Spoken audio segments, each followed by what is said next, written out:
कि आप लोग एडवोकेट सैयद फैज अहमद साहब को जानते होंगे कि वो सिर्फ एक कमरे में, बंद कमरे में बैठकर वीडियो बना के पूरी दुनिया तक अपना पैगाम पहुंचा रहे हैं। और यहाँ तो अल्हम्दुलिल्लाह बहुत सारे तलबा हैं, बहुत उलमाए किराम हैं।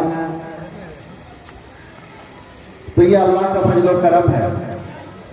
मुअज़्ज़ज़ सामीन, हमें जो मौजू दिया गया कि ख़वातीन के दरमियान शिरकिया अमाल के ताल्लुक से कुछ बातें रखनी है। अभी जो मैंने आयतें आपके सामने जो आयत करीमा पढ़ी है, अल्लाह तबारक व तआला ने इरशाद फरमाया कि वलक़द बअसना फ़ी कुल्लि उम्मतिन रसूला अन इअ्बुदुल्लाह वज्तनिबुत तागूत, कि अल्लाह तबारक व तआला ने हर उम्मत के अंदर रसूल को इसलिए भेजा कि वो लोगों को ये बताए कि अल्लाह तबारक व तआला की सब कोई इबादत करे और बुतों की परस्तिश से बाज रहे। इसलिए कि हम और आप अच्छी तरह से जानते हैं कि बुतों की परस्तिश, गैरुल्लाह की परस्तिश, इसे ही हम शिर्क कहते हैं। और ये शिर्क करने वाला अगर उसने तौबा नहीं किया और इस्लाम के अंदर वो दाखिल नहीं हुआ तो वो मुखल्लद फिन्नार होगा। उलमाए किराम ने जो शिर्क की दो किस्में की है, शिर्क अकबर और शिर्क असगर। शिर्क अकबर का जो मुर्तकिब होगा, अगर उसने तौबा नहीं किया और उसी पर उसकी मौत हो गई तो वो मुखल्लद फिन्नार होगा। अल्लाह तबारक व तआला ने इरशाद फरमाया, इन्नल्लाह ला यगफिरु अन युशरका बिही व यगफिरु मा दून ज़ालिका लिमन यशा, कि अल्लाह तबारक व तआला के मामले में अगर किसी ने अल्लाह के साथ किसी गैरुल्लाह को शरीक किया, किसी गैरुल्लाह के सामने सजदा किया, गैरुल्लाह की परस्तिश की, तो अल्लाह तबारक व तआला उसको कभी नहीं माफ करेगा।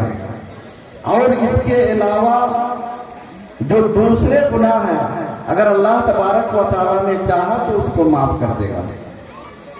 दूसरी आयत के अंदर अल्लाह तबारक व तआला का इरशाद है, इन्नहु मन युशरिक बिल्लाह फ़क़द हर्रमल्लाहु अलैहिल जन्नह व मअवाहुन नार, यानी अगर किसी ने अल्लाह तबारक व तआला के साथ शरीक की तो अल्लाह तबारक व तआला ने उसके लिए जन्नत को हराम कर दिया और उसका ठिकाना सिर्फ जहन्नम ही होगा। मुअज़्ज़ज़ सामीन, ये शिर्क अकबर के ताल्लुक से है। और हम और आप जानते हैं कि आज हमारे हिंदुस्तान के अंदर इस शिर्क अकबर में बहुत बड़ा तबका मुलविस है, सबको ही जानते हैं। आप लोग देखते होंगे अजमेर शरीफ के अंदर क्या होता है, निजामुद्दीन दिल्ली के अंदर क्या हो रहा है, और यहाँ एक जगह है बंगाल में, क्या बोला जाता है, पंडुआ या क्या जगह का नाम है, वहां बड़ुआ, वहां पर भी आप लोग देखते होंगे कि इस शिर्क अकबर में कितनी बड़ी उम्मत मुलविस है। अल्लाह तबारक व तआला हम तमाम लोगों को शिर्क के खतरनाकी को समझने की तौफीक दे और उससे बचाकर रखे। साथ ही साथ शिर्क असगर के ज़िम्न में भी बहुत सारी चीजें हैं और ये मर्दों के अंदर भी पाया जाता है और अमूमन औरतों के अंदर ज्यादा पाया जाता है। हम लोग सुनते हैं दूसरे मसलक के जो लोग होते हैं वो ये बात बोलते हैं कि अहले हदीस के अंदर शिर्क नहीं पाया जाता, बिदअत नहीं पाई जाती। खुराफात नहीं पाए जाते। यानी यह सबसे पाक साफ मसलक है जो किताब व सुन्नत से मिलता जुलता है। दूसरे लोग ये बोल रहे हैं, हम उनकी बात नकल कर रहे हैं। लेकिन अगर हम अपने मुआशरे के अंदर नजर डालते हैं, हमारे घरों के अंदर भी शिर्क मौजूद है। हमारी औरतें, हमारी माएं, हमारी बहनें बाद शिर्किया अमाल करती हैं। मिसाल के तौर पर खास करके हम लोगों के यहाँ जो राइज है, रात के टाइम में अगर उल्लू ने आवाज निकाली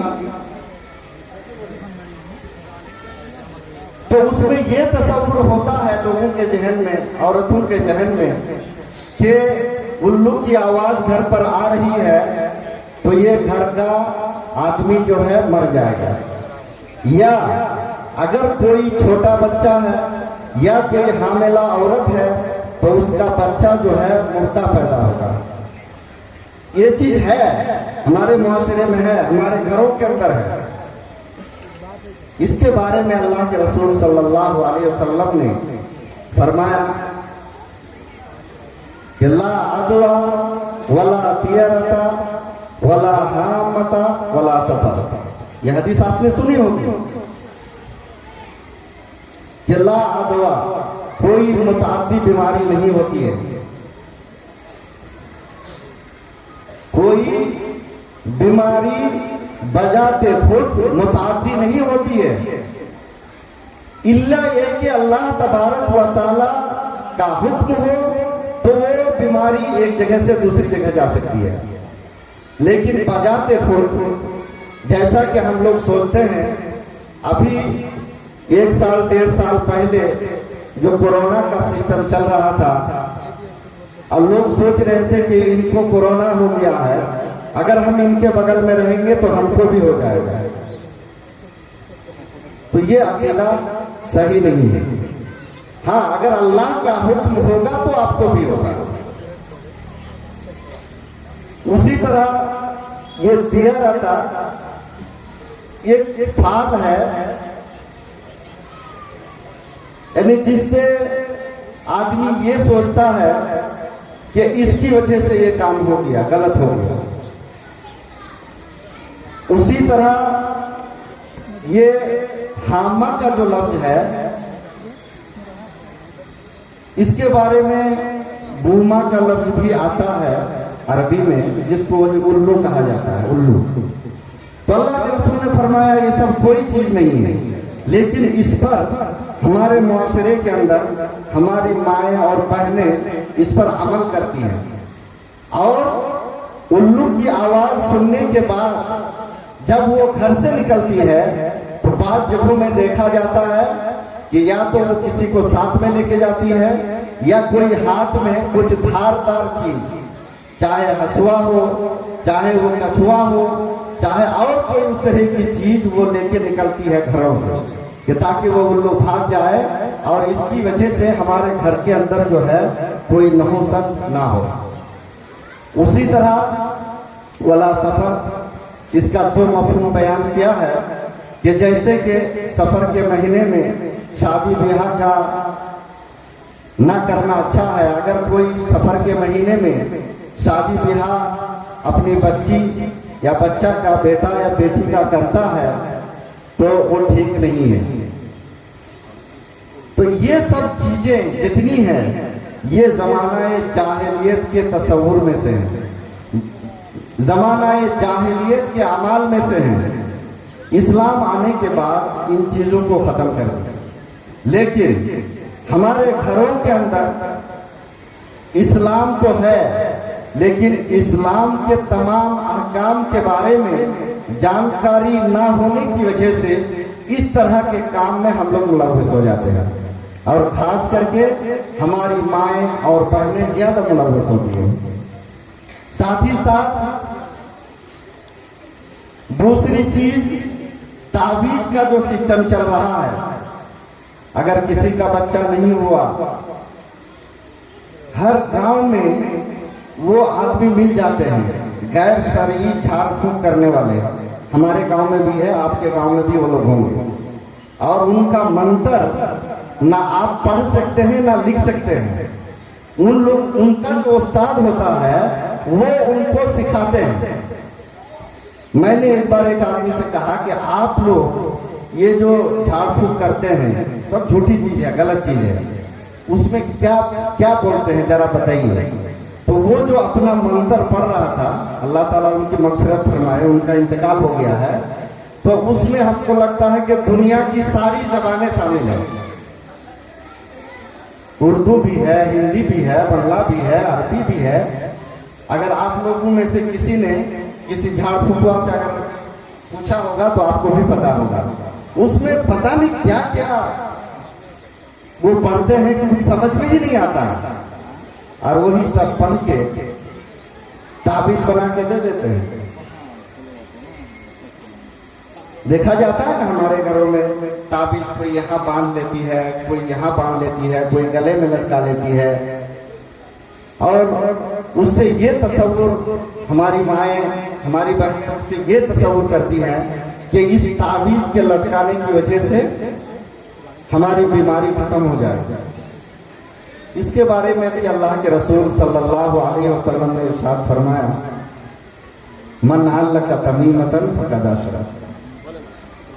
तमीमा ही को ताबीज कहते हैं, वही चीज है। उसकी अलग अलग शक्लें होती हैं, जैसे हमारे यहाँ गोल गोल ताबीज मार्केट में मिलती है, उसको लोग उसके अंदर क्या क्या डाल लेते हैं।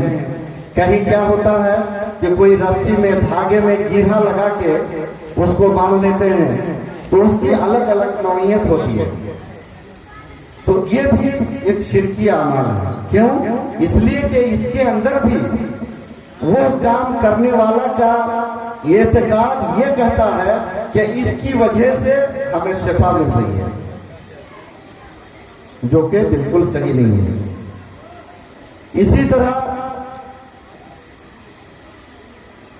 गैरुल्लाह के नाम से जबा करना, गैरुल्लाह पर भरोसा करना, गैरुल्लाह से दुआ मांगना, बहुत तरह की चीजें जो है आज हमारे अंदर है। और जब कोई बीमारी में मुब्तला हो जाता है तो वो हर चीज को जायज समझने लगता है।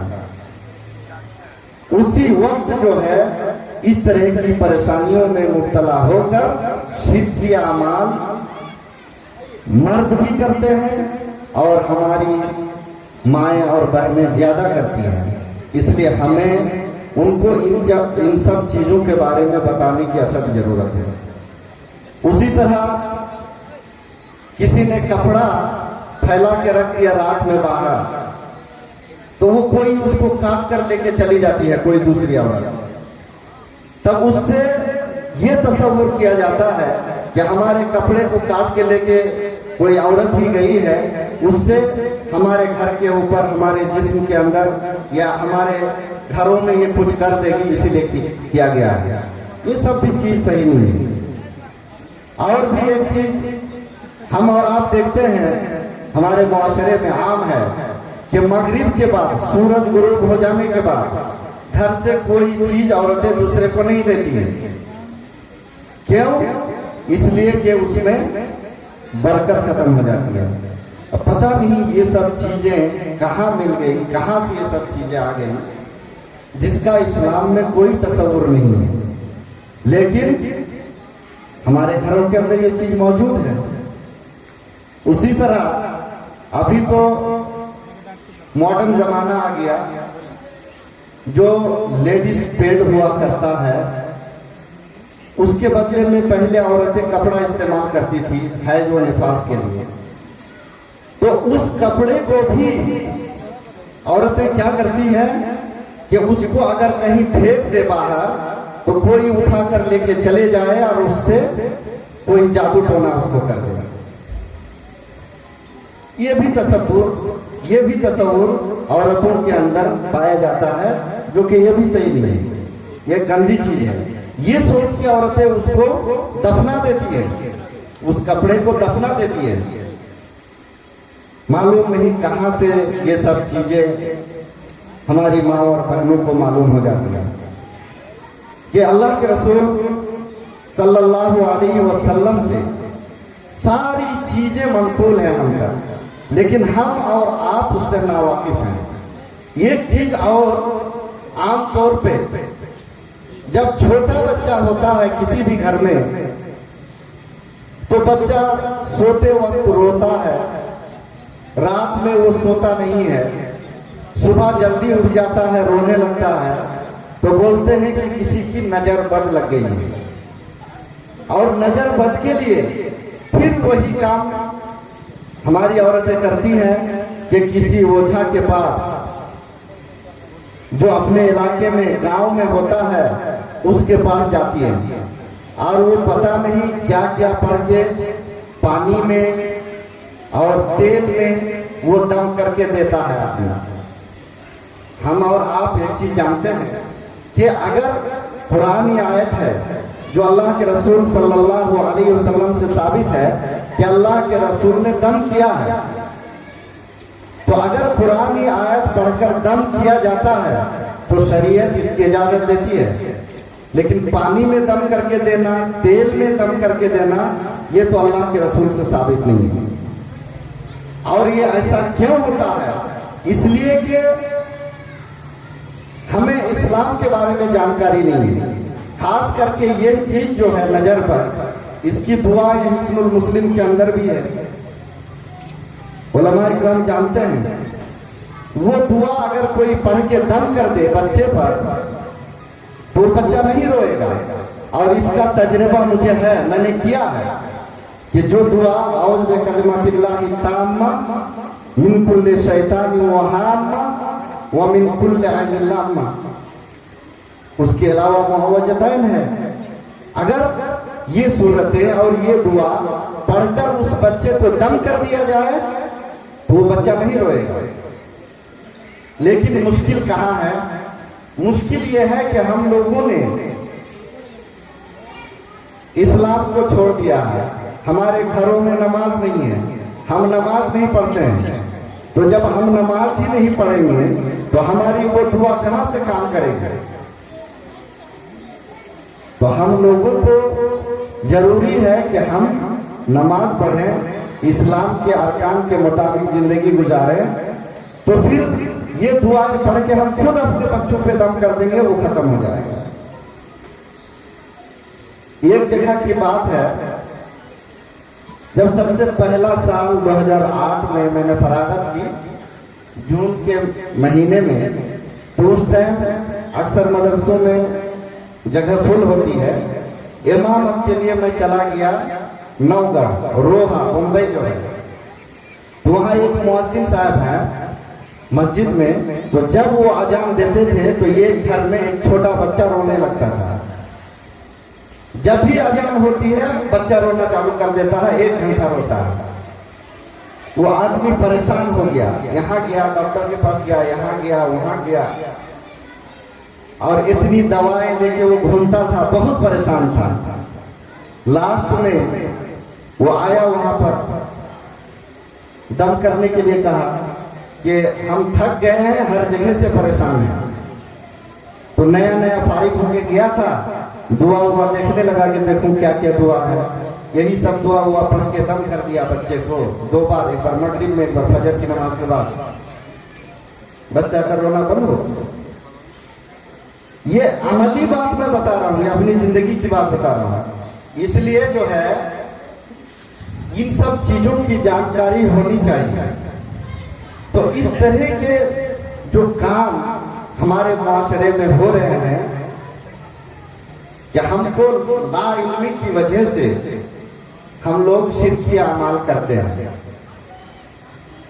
तो हमारी माओं और बहनों को इन चीजों के बारे में जानकारी होनी जरूरी है। आप लोग समझ गए होंगे कि इशारा हो गया है। कई पॉइंट और मैं नोट किया था और सोचा था कि इत्मीनान से आपके सामने बातें करूं। इसके अलावा एक चीज और मैं बता दूं आपको, देखिए अपनी बात खत्म करूंगा। कि जब किसी औरत का बच्चा नहीं होता है तो वो औरतें बहुत ज्यादा परेशान होती हैं और पता नहीं क्या क्या डॉक्टरी इलाज के साथ साथ और भी दूसरे काम भी करती हैं, जिसमें यह भी देखा जाता है कि शहरों के अंदर जो लोग हाथ देखकर बताते हैं कि आपकी किस्मत में क्या होने वाला है, वहां पर भी जाती हैं और फिर पूछती है और वो आदमी जो बताता है उस पर फिर अमल करती है। तो ये सब चीज भी सही नहीं है। अल्लाह के रसूल सल्लल्लाहु अलैहि वसल्लम ने इरशाद फरमाया, मन अता अर्राफन औ काहिनन, जो किसी नब्ज शनास यानी हाथ देकर जो बोलते हैं उसके पास या काहिन के पास कोई भी जाए, मर्द में या औरतों में, और फिर वो जो बात बोले उस पर अमल करे या ना करे, उसने शिर्क किया। ये भी एक शिरकिया अमाल में से है। अल्लाह तबारक व तआला हम लोगों को इस तरह के अमाल से बचा कर रखे। और अगर हम में से किसी ने इस तरह का इर्तिकाब किया, हमारी माओ और बहनों में से किसी ने इस तरह का काम किया, तो उनके लिए तौबा करना जरूरी है और तौबा तन्नसूहा करना होगा कि ऐसा तौबा करे कि दोबारा उसके करने का दिल में ख्याल भी ना हो। तो फिर अल्लाह तबारक व तआला हमारे किए हुए गुनाहों को जानकारी में और लाइल्मी में जो भी हमने किया है उस गुनाह को अल्लाह तबारक व तआला माफ कर देगा। लेकिन अगर हम लोगों ने उससे तौबा नहीं की तो उससे हमारे आमाल जाए और बर्बाद हो जाएंगे। आखिर में दुआ है कि अल्लाह तबारक व तआला हम लोगों को शिर्क की खतरनाकियों को समझने की तौफीक दे, हम तमाम मुसलमानों को शिर्क से बचा के रखे और जब तक इस दुनिया में जिंदा रखे ईमान की हालत पर रखे। अस्सलामु अलैकुम व रहमतुल्लाहि व बरकातहू।